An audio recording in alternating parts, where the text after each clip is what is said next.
do not fall. So you just took delivery of your Rivian today, either at home or at a service center. And you want to know what to look for besides what the Rivian employee is going to tell you and help you set up during delivery.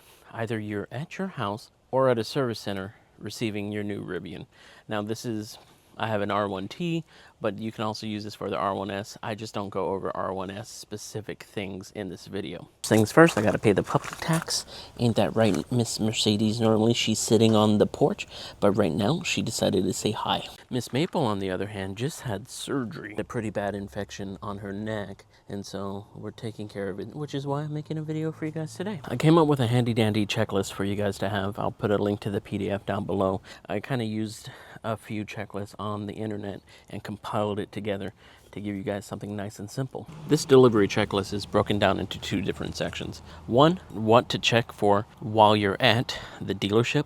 We'll just keep saying dealership because it could be at a dealership, service center, or even delivered to your home. And what to actually check once you actually get home. Now, the one nice thing about Rivian is if you do find some kind of issue with your delivery, either you can turn away the delivery or you can set up service appointments for them to fix whatever is wrong. But this is a nice little handy dandy checklist for you to go through and or watch this video while you're doing it. But the biggest thing I want to do is save you time while you're there, so you're not just sitting at the Rivian dealership all day long trying to figure out if your car is broken or not. Most of the time it's not. Let's talk about what the Rivian employee will cover with you and what this list necessarily isn't covering. They're going to go over your paperwork signing, either with your trade-in, your down payment, or whatever. A lot of it should have been done with your guide to begin with via email or whatnot. Next, they're going to help you set up your app and your keys. You'll get a key fob. Newer ones, I don't think you guys get a fob. You can extra. I don't know, but I know whenever I got my Gen 1, I did get a key fob. You also get 2 keys. Hold up, let me see if I can find. I don't think I have them on me, but 2 key cards. I'll throw up a picture right here. They're going to go over the different drive modes and performance settings for you, such as off-road, on-road, sports, rock crawling, and stuff like that, depending on whatever generation and depending on your generation and depending on whatever model you got. So say like if you only got a dual max or a dual large, you're probably not going to be having rock crawl. I may be wrong, but I know on my Gen 1 I got rock crawl. They're going to go over your interior features and your different storage compartments with you also. They're going to help you set up your gear guard, but not all the way. You need a solid state drive, external drive to plug in. You could do it with a thumbstick also in order for it to all properly work. That's something we'll kind of cover towards the end of it whenever you're at home. And they're going to show you the camera views, and they're going to show you they're going to walk around to the frunk, the bed, show you all these other little compartments also. So this is a nice little handy dandy piece of paper. Now on the PDF, you could just keep it on your phone so that way you don't have to waste paper. But I remembered that I had this old binder right here. In fact, I wonder if I still have ticket books in there. I used to be a military cop, and I don't remember if I have my ticket book in here or not. Oh, well, I don't have a ticket book in there. I have my own forms for the patrolman. Yeah, I used to be a jerk. Enough about me. Let's actually get into this so that you can get started. So first things first, you want to check your VIN. I'm not going to put my VIN out here on the internet, even though I put a lot of things on my internet, but it is right here. Hold up. VIN is right here on the windshield. Just make sure that it matches up with your paperwork that you currently have. Next thing you're going to want to do is actually walk around and see if there's any defects with the paint or anything like that. So if you show up and there's a dent like there is right here, you can get them to fix it. If there's some scuffs like that, they will fix it. They should fix it. It actually shouldn't have that before you go. So you want to take a look at any kind of scratches like that. That's a scratch in the PPF. That's not a scratch in the paint. So I'm lucky there. This may be kind of small, but I did have like a little kink right here. It looked like it might have got hit because it is not on the other side. So if you look along here, it looks like it divots out, right? But it shouldn't, because come over here and it is nice and smooth. Notice how the other side wasn't nice and smooth. If you're out in the sun, but it also helps if you're in the shade, so reflections won't be messing with the paint or anything like that for you to check it out. Is that a spider? Oh God, it is. Another big check that you want to do is make sure that this is all lined up. Mine, it could be better, but at the same time, it still functions. But again, go through and make sure everything else lines up right. Now, let's just say right here, if this is really close and then this is really far away, then you might have an issue. But if it's ever so slight issues, they'll fix it, but don't be too anal, like trying to get, you know, oh, this is 3 millimeters, where this is 3.5 millimeters. You'll be fine. They can fix it, but you'll be fine. Go ahead and raise your Rivian up, because now we're going to be taking a look at underneath. One of the things you want to do is make sure nothing is hanging down. Make sure if you got the all-terrain package that you actually do have the armor underneath there. Another thing too is your jack points. There are little like covers that is where your pucks go, and like mine was hanging down after a while because they were a little flimsy. Also want to look for scrapes like me. This is me scraping from going off-road. Now your Rivian shouldn't have this because no one should be going off-road in yours. There should be a plastic cover here, but since I have the rock sliders, you're not going to see that. But you also want to make sure your bolts are in place and everything else is there and not missing. Also make sure you don't have like an army of kittens underneath your vehicle either. Next thing you want to check is your actual PSI of your tires. Sometimes if it sits for a while, it won't read it, but all you have to do is drive it for a little bit and the PSI should populate. So you can tell here it says updated yesterday, because I haven't drove this since yesterday. Now I'm at 50, 51 PSI. I have different tires than OEM. That's just what I run. But for OEM, you're supposed to be at 48 PSI. Next thing you want to do is check for any kind of road rash. Like here, I got road rash there. These are brand new vehicles. They shouldn't have road rash like I do. Even here, this is another tire. We're just going to take a look at the other ones. Hi, Muse. Muse, you're dirty. So kind of do an inspection of the tires. Make sure that there's like nothing sticking out on them. There shouldn't be anything sticking out. That's a major road rash right there. Curb rash, per se. Same, I am a bad driver. Oh my goodness. But if your Rivian has any of this, don't accept it. If not, or you can accept it and have them fix it. Next will be your function test of your doors. Do they open? Does everything open? Excuse the mess. You look so proper with that neck thing on. It's not, it's a bandage, but you definitely want to come around to every single side in order to do this. One complaint I've kind of heard is that these doors are a little bit harder to close than normal everyday doors. So you do kind of have to hit them a little bit harder, or close them a little bit harder. Why? Because they have this weather sealing all the way around, like most vehicles. But the thing is that we can go into water up to, I think, 43 inches, which almost brings us to right here. So that's pretty high. And so you want to make sure that the weather sealing is good, which is the next thing we need to check out, so that water doesn't come in. So go around to each door to make sure this isn't coming off, falling apart, like dry rotted or anything like that. Again, should be brand new, should not be dry rotted. But all the way down here, down below, making sure that everything is nice and connected. It's an easy fix if it's not, but you also want to make sure that it is. Also check the function of each window. Not going to go through all of them. You understand what to do. Make sure they go up and down with a touch of a button. Puppy tax break. Oh, did you look at them? Next, we want to test the frunk. Down here is how you open it. Should be for the R1T and the R1S. It opens. Very nice. Now let's go ahead and close it. You should not have a leaf there like I did. Oops. Next up, you're going to check the gear tunnel. This is also something that they should have gone over with you on how to operate this, but you do want to make sure that it does open and close on your own, and make sure you know how to open it and close on its own. In your app, you're also able to open your hood and close the hood. It will blink to warn you that it's about to close. But you can also do the hood, the tailgate, vent the windows, gear tunnel, left and right. Kind of nice. And if someone's out there messing with you, you can just sound the alarm and scare them. But this new update that's coming out, you should be able to have live view from your phone, which is going to be awesome. No kidding. No. You're not getting in there. Now, one of my biggest issues that I had was my tailgate wasn't operating properly.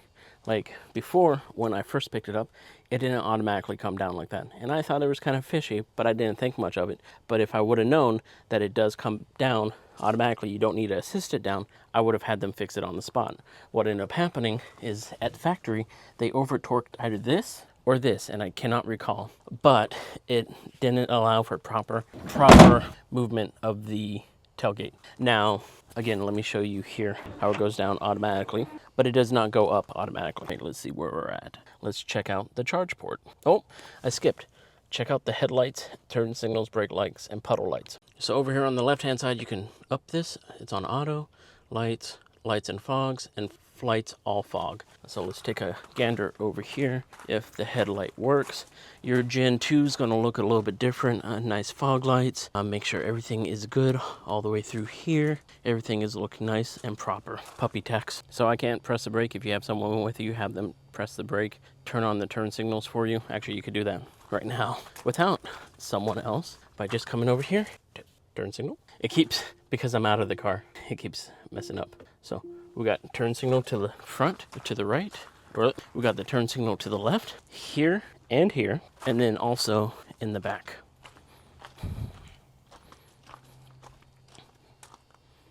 To the right.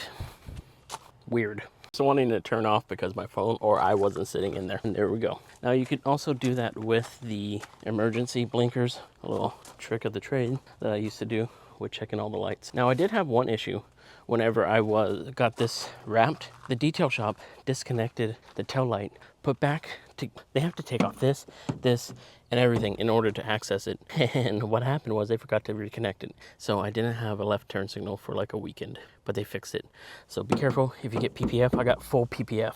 Just make sure that all your lights work at that point too. Let's check out something that you're going to be using almost every day, which I do, which is my charge port. So now you want to make sure that you have your phone on you. Make sure you have some type of key on you, either your phone or your key fob or your key card.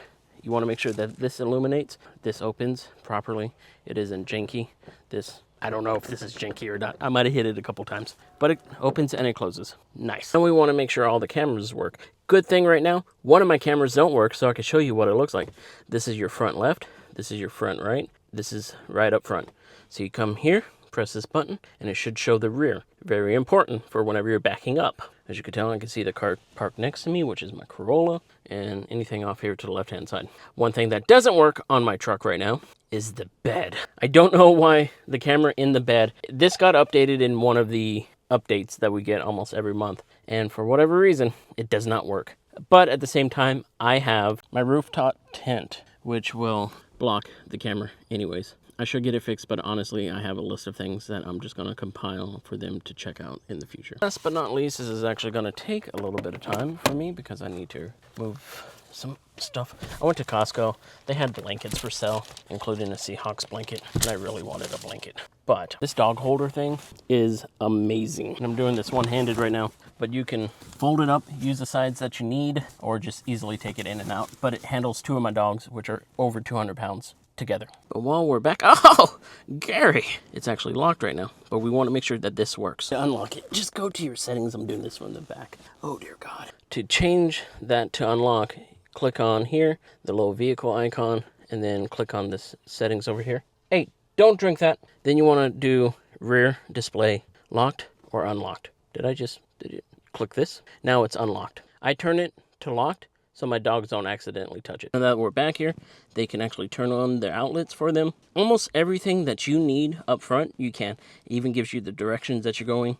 Turn on your heated seats either side. What is this button? Oh, it gives you feet. I didn't know that was an option. Shows you how much I actually pay attention to stuff back here. But you could turn on lights, your Bluetooth connection so that you could basically control the aux cord. You could control all the music, turn it up, turn it down, so that the driver can focus on driving and you just do anything you want back here. And you can even lock the doors and unlock the doors from back here. Kind of nice, but make sure this works. That is basically everything you want to do while you are at the dealership or service center or whatnot. Let's go into the things that you want to do while you're at home with the vehicle. No, you want to be driving this thing instead of just sitting around at the dealership all day. The first thing we want to check is the charging. It should be your charger. That's a lot of stuff in there. Yeah, okay, damn it. All right, let me clear all this stuff out for you guys so I could get the charger. So this is the charger that comes with the car, and this is the charger that you're supposed to, it's your level 1 and kind of your level 2 charger also. Or is it a level 2 charger? I think it's just a level 1 charger. But this will plug into your is it 220? This will plug into basically your 220, 240, and this will plug into your basic outlet. This is a lot faster. You can use this charger when you're at an RV park or something like that. So you just take this, plug this in. Same with this. You want to make sure that both of these work. This version, this level 1 charging, will take forever to charge if you are trying to charge with just your basic plug. so I don't recommend it. But you also want to plug it in to make sure that this actually works. So one day, my onboard charger just stopped working. Couldn't figure out why. Tripped the breaker. I was at 80%, so I was like, okay, cool, I'm fine. I should be able to drive with just this. Somehow, some way, the onboard charger just went bad. That is definitely something you want to check out once you're at home. Also, go to a DC fast charging, so like a Tesla supercharger, Rivian, Adventure Network, or EVgo or something like that. That way you can make sure that that charging works too, because it's two different ways that it charges. Level 1, Level 2 has an onboard charger. Level 3 is via the power cords that they provide. That's how you... I don't know technology, but you know what I mean. Just go charge it at Fred Meyer or something. Your next couple things you want to check is your updates. Make sure that you are current on the current system. I do believe that they should update it before they give it to you, but just make sure that you do have it. Check out the details. Just Google this and it will show you everything that you need. You can also check on your app which software you have. I don't want to show you. Oh wait, no, I can right here. So the app version on your phone should match the version that is right. Oh, please focus. Right there. Try not to completely dox myself. I live in Gig Harbor, so there, I saved you some hassle. Just make sure that your map works. It's all touchscreen. It's super responsive. I love it. Sometimes it does slow down, but that's besides it. Here you can check out the networks for you, what network charging you want to use. You can use Tesla now, and it will show you the ones that you need adapters. So like here, if you take off adapter needed, and you also want to be like, take off the low scores, take out the out of orders, and all this other stuff. But here, you can go back to network and select them all. And so then now, that way, you can find places to charge while you're driving. You also want to start setting up your music and everything like that, because now you actually have different levels of subscriptions that you can go to. You can get Spotify, you can get Apple Music right here. Give it a second, it's loading. You got Audibles. See, I don't have it yet. So this will actually be the time to where you'll sign in. And actual radio. I don't ever use this. I just usually use my phone. Say if you have a significant other or your kid or whomever, your roommate, you need to add, you can come in and re-add someone else's phone in here to make sure they can actually operate the Rivian while you're not in it. So you'll go over here to the Connect, and then you'll set up the Bluetooth, the Wi-Fi, the hotspot. You can set up your garage, and then your dock. I don't have the camp speaker in here right now. I kind of had a little fault that it kept disconnecting, so I could get that fixed, but I don't have it connected right now. It's as simple as clicking pair device, and then it'll find your next phone that you want to connect. Now the fun part. Make sure that your frunk, your windows, your doors, your gear tunnel stays waterproof. So just run the water on it. Make sure that there's no water in. Can I turn this off with this? Oh no, I don't want to shoot that in there and then shock myself. In car wash mode, you could turn that off. But yeah, just go through here and make sure that no water is coming in through the frunk. So let's take a look. All right, no water. I mean, it's dripping right there to right there. But there should be no water. I'm still dripping. There should not be water like leaking in here. This water is only here from it dripping right there. Now, I don't have an automatic one, but up here, your automatic tonneau cover control should be right here. Make sure that it opens and closes. In here, this is just a manual. It isn't fully waterproof, but for the most part, it keeps all the water out. I mean, I sprayed it a little bit, but there's no water intrusion right now. Maybe just a little bit right here on the sides, and that's where I normally see it anyways. You definitely want to confirm the operation of your automatic tonneau cover, because Gen 1s broke a lot. Gen 2s, I hear that they're fixed, but make sure that they work. Now you want to check your HVAC system. Make sure that this is all operating. It does change they do have settings that you can set up per driver, or whoever is driving at the point can have say I want it all over here by me, right? This is how you move your vents, and you can save a preset. Or if significant other is driving or sitting in the passenger seat, they can have the window, they can have air too. You want to make sure that your ventilated seats is working along with your heated seats and your heated steering wheel. This stuff is amazing during the winter, because sometimes Gen 1 heaters kind of suck during the winter. Besides the point, the new one that I have in the vehicle does work better than what it did before. There was an issue that was known. So now we want to go and check out the drive cam, make sure gear guard and everything is nice and operable. Here is in your armrest is where your SSD is plugged in. I think this is a Toshiba. Is it a Toshiba? No, it's a Lexar. Got it from Costco. Super cheap. It was like $40 for a thumb drive and the SSD. And then you just plug it in here and you're good to go. You won't have one of these. This is an aftermarket. It's a little safe for anything you want to put in there. that's valuable during the times you're away from your vehicle. Yeah, this is where you can check out everything that was going on. This is whenever I was going off-roading, different drive cams that we were doing. I have fun in this vehicle. So let's go back. Check out any kind of incidences. There was no incidences. I haven't had slamming on my brakes, haven't hit anything, so that's good. Motion cam, we want to check that. No motion cam, good to go. And then anything that I had starred. They actually have a little video in here, which is kind of cute. We'll just fast forward it just a little bit.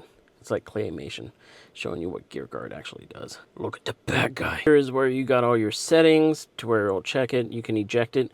All your drives are actually recorded on there. You could take it off, take it out, and put it onto your computer to view everything. Motion cam, all this other good stuff. I like it on at home for the simple fact that in case someone walks up to my driveway and tries to take something out of my vehicle. Yeah, you can also eject it before taking it out to look at everything. It's actually way better for you to do that instead of just pulling it out. As a bonus tip, I'm just going to show you how to set it up real quick.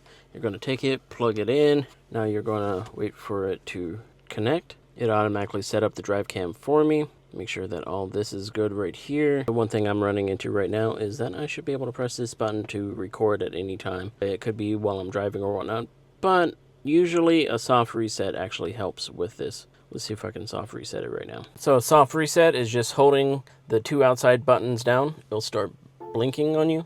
Tells you to keep holding on to it for a reset.